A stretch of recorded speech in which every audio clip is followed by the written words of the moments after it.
Now, then let's watch the next part. 配合着很多的手上的东西配合着一起使用，不可能过来之后我去跺你脚去，他站在那儿不动。如果只是跺的话，也得搭手齐腿跺。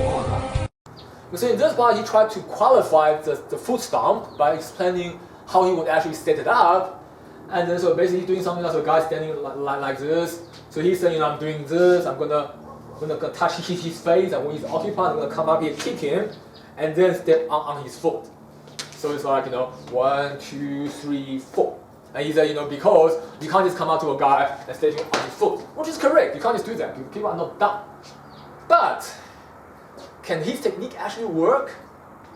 The short answer is obviously no. Okay, because again, people are not dumb. If you just stand there, right? No, like in a fighting stance, and just tell me what is your instinctive reaction when I do this to you?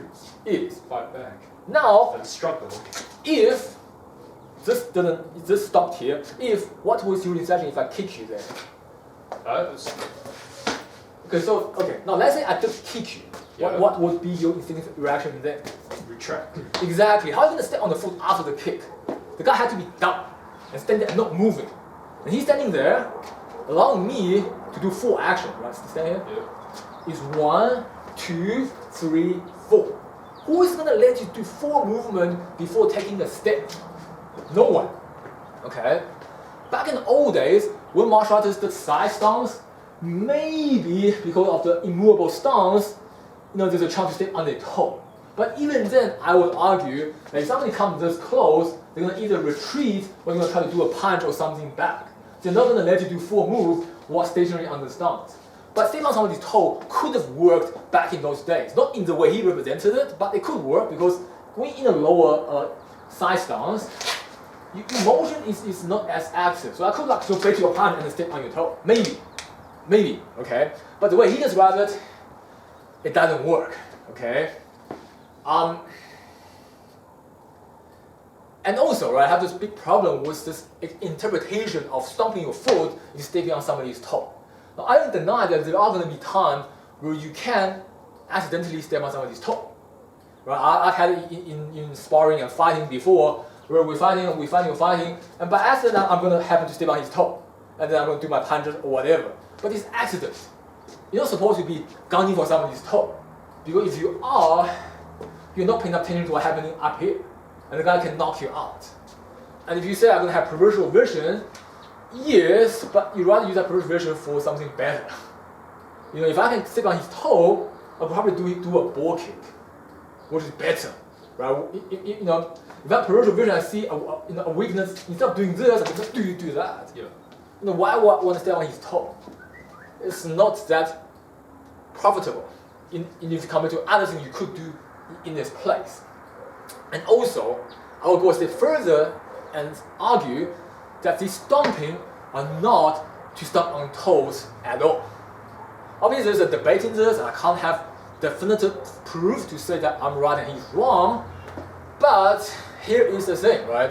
If you have watched my other videos on the 4 fundamental forces, you will know that the fourth force, relaxed thinking force, has a derivative called rebound force. It's basically, I've covered this in my Patreon only video, so unfortunately I can't go into detail here without, how do you put it? Without impeding on my Patreon supporters' privilege, okay? So I can't disclose too much detail here. But in short, relaxed thinking force is the force that you get from dropping your weight and bouncing it back up onto your hand into a punch or into any type of attack. Now that is a very important force in any internal martial art, whether it's Tai Chi, Xing Yi, Ba Gua, Yi Quan, Wu Xing, Tong Bei. They all make use of the rebound force. Okay? And Baji is one of those rare exceptions of internal martial art that also has this rebound force. And to rebound something, you basically pick your body up and you drop it. However, you can't stomp it. Okay, you can't do this. Reason for that is because rebound force means that you drop your weight, and by Newton's third law, you rebound opposite force back up, which help you into your punch or sending or whatever else you're trying to do. It accelerates your power. But if you stomp, you're actually using your body weight to prevent that force from coming back up. So that is why in a lot of these styles, including Baji that I've seen in the past, they are all against picking up your leg and then stomping it. Right? They're talking about you slide your foot and then you get new position. And so your foot goes slide, slide, slide, and then pop, and then it drops the weight. They're against doing that, but this is what he's doing. He's basically stomping and then doing that. Problem with that is, if you're stomping, your foot is going down and it's not coming back up. For example, if you try to jump, okay, if you try to stomp the ground, can you jump? You can't, because all the foot is going down. You are crushing that rebound forward. How do you jump? You drop your weight, and then and follow the rebound, you bounce yourself up. And to do that, you make much less noise on the ground. Right? One is this, one is like this, right? Well, that just shows you that to get something to come back up, you can't crush it into the ground. And if you think that rebound, jumping up different to rebound, it's actually the same thing. Except in the one, you're displacing your body with the reactive force, while the other, you keep your body stationary so that the force can travel through your body and accelerate into a punch. It's a weird concept, and it's okay if you don't get it. It's one of the hardest fundamental force to understand. But the point is, from all the lunges that I've encountered, whether it's Tai Chi, Xing Yi, Yi Quan, Wu Xing Tong Bei, the reason why your foot drops to the ground is for the rebound. It's not to step on somebody's toes. Okay, so for example, whether it's 形意崩拳 or 以武行通背 or mid punch 中拳, it's not to step on the guy's toes and then punch them. It's not like this. Okay, it's purely so that when I slide, that drop of weight accelerate my punch forward.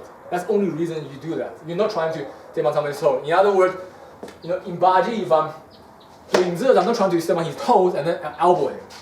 It's just that drop of weight that naturally occurs making that sound.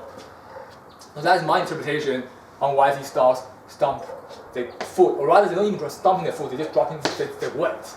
But in modern day, a lot of people end up stomping their foot, and I think that's actually because they lost the essence. They teachers don't know why they're dropping their weight, and therefore it becomes a comeback method of stomping on somebody's foot. But in my opinion, that's completely wrong. And it's ironic because then he comes up and say that a lot of people has lost the true essence, and and basically hinting that he didn't lose the true essence. But from what I'm understanding, he's actually lost the true essence and come out with a complete bogus explanation for the dropping weight phenomenon in Chinese martial art. But of course, in this regard, there's no definitive proof, so I can't convince you that I'm 100% correct.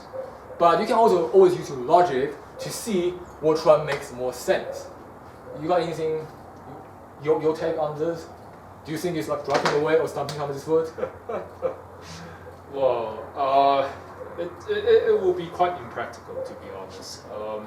To keep on having to stomp and then and fight with. There's so many problems with stomping as a move. Is that you're basically rooting yourself and opening yourself up to attack. Yes. And also when you stomp, right, unless it's a close range stomp, if you do a long range stomp, right, you're destabilizing, you don't have good footing, because all your weight is focusing on one leg only. You gotta get toppled, you gotta get pulled over. And in modern day, if you see somebody with good footwork, you're gonna get whacked. Yeah, people don't fight like this anymore. They're fighting like this. Yeah, they try to stomp on those. Exactly, and if your stomping fails, you got all sorts of problems. So it's stomping as a move itself. It's a pretty problematic one if you don't plan it out properly. And of course, right, if you ever look into the record of the Qing to Republic era, there's no master ever recorded to have won a fight by exploding somebody's toes. Okay, there's no record of that. Instead, it's about whether they're gonna send to a war, knock him so hard that he drops. There's a lot of record about that. Punching somebody or seeing somebody out. There's never a record about breaking somebody's toe, exploding it. Okay, it never happened, and that's why understanding to the whole thing is so absurd.